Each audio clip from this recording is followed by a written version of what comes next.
For years, the Alzheimer's story has been dominated by two bad guys, amyloid plaques and tau tangles. They've been the headline villains, the stars of every cautionary tale about memory loss and brain decline. But as it turns out, there may be a new character muscling its way into the plot: fat.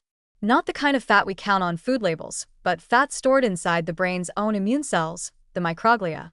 These tiny guardians, normally cast as heroes, are now being sabotaged by an unexpected accomplice: lipid droplets piling up inside them, slowing them down, and twisting their role from protector to bystander. It's as if the villain snuck into the hero's lair, bribed them with treats, and turned them into couch potatoes. This fat villain doesn't look as flashy as plaques, but it's sneaky. Microglia are designed to burn fatty acids for fuel, giving them the energy they need to clean up toxic proteins and guard neurons. Yet under Alzheimer's stress, they stop using those fats and start hoarding them instead.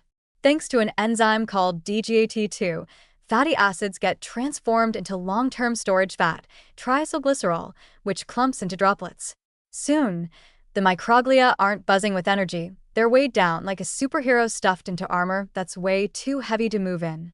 The villainy here isn't in the existence of fat itself. Cells need it, but in the imbalance that turns useful fuel into paralyzing baggage.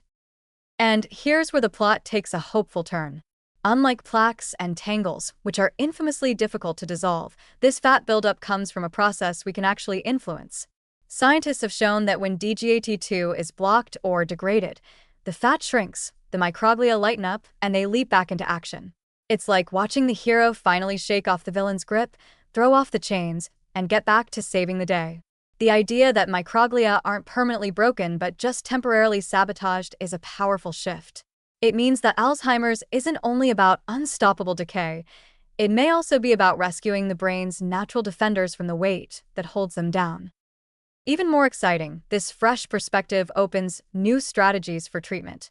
If plaques were once seen as the immovable boss enemy, then lipid droplets are like the sidekick villain that may actually be easier to defeat. And by doing so, we give the heroes a fighting chance against the bigger threats.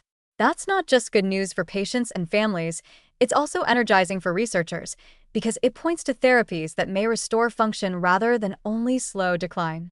Fat metabolism can be tweaked, enzymes can be guided, and microglia can be re-empowered to fight again. What makes this especially engaging is how relatable the metaphor is. Who hasn't felt bogged down by carrying too much, whether it's physical weight, clutter, or stress? Microglia are in the same situation. They're not failing out of laziness or weakness. They're stuck in a system overloaded with fat. And just as people can recover with the right tools and support, these cells can bounce back too. So, could fat be the brain's new villain? Absolutely. But that doesn't mean the story ends in tragedy.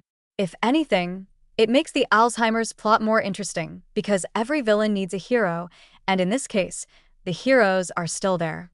They're waiting to be freed from their burden, ready to stand up again, and ready to protect the brain when given the chance. That's not just science, it's hope.